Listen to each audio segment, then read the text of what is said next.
विद्यानिकेतन एक संस्कृती. 1980चे दिवस होते. चौथी परीक्षा झाल्यावर पुढे काय? शाळेतील कुंभार गुरुजींनी सातारा विद्यानिकेतनसाठी आमचे परीक्षा फॉर्म भरले. गुरुजींनी चांगली तयारी करून घेतली. गुरुजी मांगोलीचे, पण पूर्ण वर्षभर सकाळी 6:30 न चुकता शिष्यवृत्ती मार्गदर्शनासाठी यायचे. पुसेगाव शाळेसाठी निवड झाली नाही, पण पूर्व माध्यमिक शिष्यवृत्ती परीक्षेत मात्र चांगलं यश मिळालं. आणि गल्लीतील, गावातील, नात्यातील लोकांच्या अपेक्षा वाढल्या. गावातील भगत सर, बाबूराव कासार, शंकरराव मोरे इत्यादी मंडळी तर रोज ह्याला बाहेर पाठवायचा म्हणून चंग बांधून बसले. एक दिवस सायंकाळी कृतिजो पाटील गुरुजी घरी आले आणि जीप विद्यानिकेतनसाठी प्रयत्न कर, तुला प्रवेश मिळेल, असं सांगून त्यांनी मला आशेचा नवा किरण दाखवला. परीक्षा फॉर्म आणण्यासाठी कोल्हापूरला जावं लागणार होतं. अण्णा विचारात पडले. पण लवकरच प्रश्न निकालात निघाला. पांडू चौगुले यांचे चुलते त्यांच्या मुलासाठी मुलगी बघायला सरवड्याला आले होते. बोलताना आपल्या पुतण्या, पांडू तिथंच आहे, आपण उद्या कोल्हापूरला जाणार आहोत, उद्या तुम्हाला फॉर्म पोच होईल, असं ते म्हणाले. घरातल्यांचा जीव भांड्यात पडला. विशेष म्हणजे त्यांनी दुसऱ्या दिवशीच तो फॉर्म घरी पोच केला. वधूपरीक्षण यशस्वी झालं नाही, पण या निमित्ताने पांडूदादांच्या चुलत्यांनी माझ्या वाटचालीची गुढी मात्र उभी केली. लेखी परीक्षेतील यशानंतर अण्णा, विजय अण्णा, त्यावेळी जिल्हा परिषद सदस्य भोईटे सर यांना भेटून आले. तोंडी परीक्षेला खासदार बाळासाहेब मानेसाहेबांनी भारताचे पहिले पंतप्रधान कोण, ₹1.50 पैसे किती, हे 2 प्रश्न विचारले. मनावर भरपूर दडपण आलं होतं. समोर सर्व बडी मंडळी बसलेली होती. पण आई विठ्ठलाच्या आशीर्वादाने दोन्ही प्रश्नांची मी परफेक्ट उत्तरं दिली. बाहेर आल्यावर मला घाम फुटला होता. 150 की 1,500चा गोंधळ मनात चालला होता. भोईटे सरांनी बाहेर येऊन अण्णांना सांगितले, भोपळे मामा, मुलाखत छान झाली, तुमचा प्रवेश नक्की. शुक्रवार पेठेतील पिवळ्या वाड्यातील चौकात मी, अण्णा व भोईटे सर. अण्णांनी आनंदाश्रूंनी सरांचे आभार मानले. गावी आल्यावर विजय अण्णा आमच्या घरी आले. योगायोगाने त्याच वर्षी विजय अण्णांचे लग्न झाले होते. त्यांच्या लग्नात जवळपास 100 ते 150 नातेवाईकांचे विजार शर्ट अण्णांनी शिवले होते. आमचं घर नव्या कापडांनी 15 दिवस भरलेलं अजूनही डोळ्यासमोर येतं. कैलासवासी आमदार मोरे अण्णांचे जवळचे मित्र. विजय अण्णांनी तात्कालीन जीप अध्यक्ष शंकरराव बाळा पाटील यांचेकडे माझ्या प्रवेशासाठी विशेष प्रयत्न केले. आणि 2 जुलै 1980 रोजी साळुंखे सरांच्या सहीचं पत्र आईच्या हातात पडलं.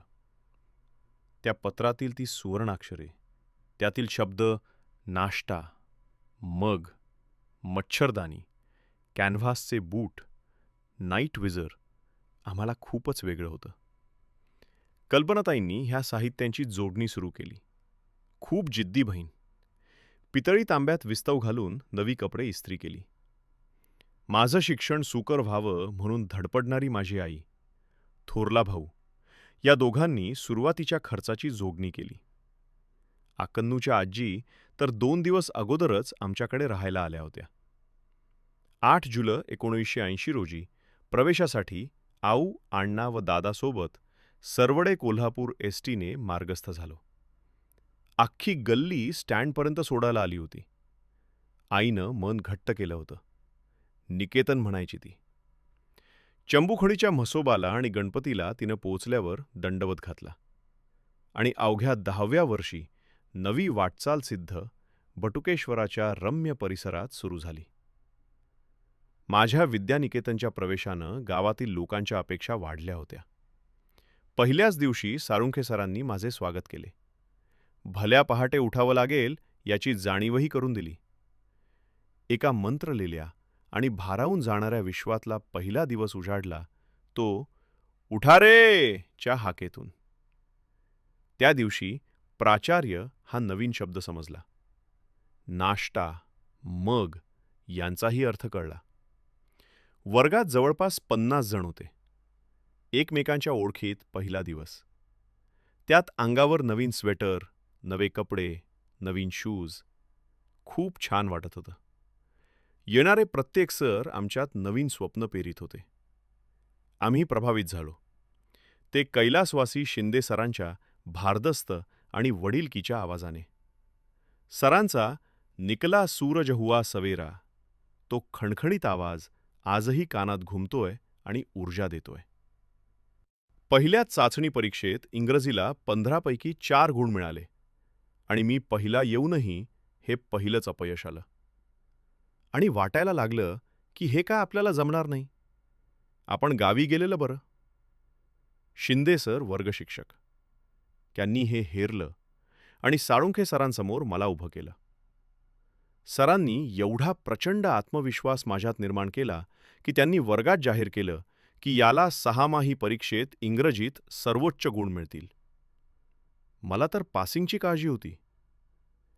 यावेळी साळुंखे सरांनी मला वळणगेकर सरांची गाठ घालून दिली. वळणगेकर सरांनी मला असं अनमोल मार्गदर्शन केलं की 6माही परीक्षेत मला 95 गुण मिळाले आणि 10वीपर्यंत 90च्या आत आले नाहीत.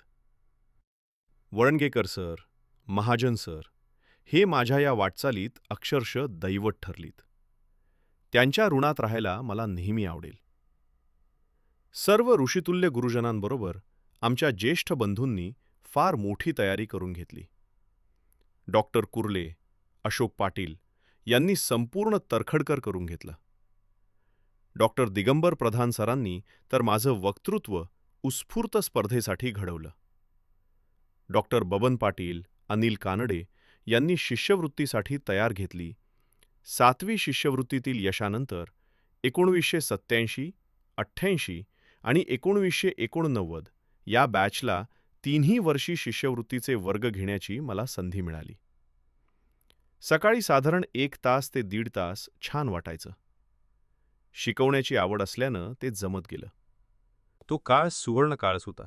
एक आगळा-वेगळा ऋषितुल्य व गुरुजनांचा सहवास. चंबूखोरीच्या निसर्गरम्य वातावरणात रात्रीच्या प्रार्थनेवेळी साळुंखे सर प्रत्येक विद्यार्थ्याला तू कोण होणार या कार्यक्रमात प्रचंड थंडीत आम्हाला 240 विद्यार्थ्यांसमोर सादर करायचे. प्रत्येकाच्या भावना मांडायला लावायचे. विविध विषयांवर बोलायला लावायचे. आस्क एनी क्वेश्चन्समध्ये प्रश्न का विचारत नाही म्हणून ही मार मिळायचा. याच प्रार्थनेवेळी त्या बालमनात सरांनी स्वप्ने पेरली. इतर खाजगी वसतिगृहात्मक शाळांच्या तुलनेत या शाळेत सर्वच मुलं सर्वसामान्यांची होती. इथली संस्कृती अशी होती की कोणताही भेदभाव नव्हता.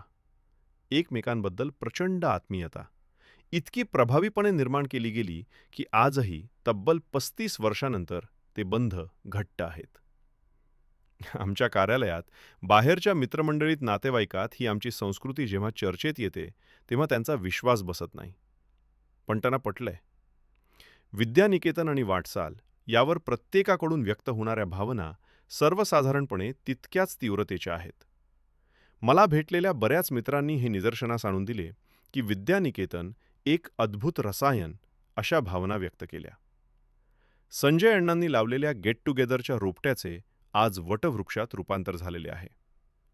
ग्रुपच्या माध्यमातून सर्व बॅचेस एकमेकांना कनेक्टेड आहेत. दरवर्षी स्नेहसंमेलन म्हणजे आपला दिवाळी सणच जणू. ऋतुरांगाचा आज महोत्सव, आनंदाची उधळण असं यथार्थ वर्णन लागू पडणारा हा सोहळा दरवर्षी याची रंगत वाढत चाललेली आहे. विद्यानिकेतन ट्रस्ट हा सामाजिक बांधिलकी जपणारा एक व्यासपीठ महाजन सरांनी कागळ गेट टुगेदरवेळी आवाहन केलं होतं. त्याची काही अशी पूर्तता म्हणजेच हा ट्रस्ट. VNK फॅमिलीमधील सिनियर दादा लोकांबद्दल असलेली आदरयुक्त भीती ही एक या संस्कृतीचे वैशिष्ट्य. मी विद्यानिकेतनचा विद्यार्थी हे जे क्वालिफिकेशन आहे त्याची उंची क्षणोक्षणी जाणवते आणि ऊर अभिमानाने भरून येते. या भूमीची कुंडली इतकी दणकट आहे की 2013 सालापासून क्रीडा प्रशालेच्या नवरूपात पुन्हा एकदा सुरू झालेली वैभवशाली वाटचाल आज दैनिक सकाळमध्ये जेव्हा शाळेच्या उत्तुंग यशाच्या बातम्या वाचतो तेव्हा आठवण येते त्या सय्यद सरांची, आर.जी. चव्हाण सरांची, आणि खात्रीने सांगतो की या नव्या पिढीत ही ज्ञानेश्वर मुळे, दिगंबर प्रधान, जगन्नाथ पाटील, सोपान पाटील विविध क्षेत्रात तयार होतील आणि शिंगणापूरचं नाव जगाच्या कानाकोपऱ्यात चमकवतील.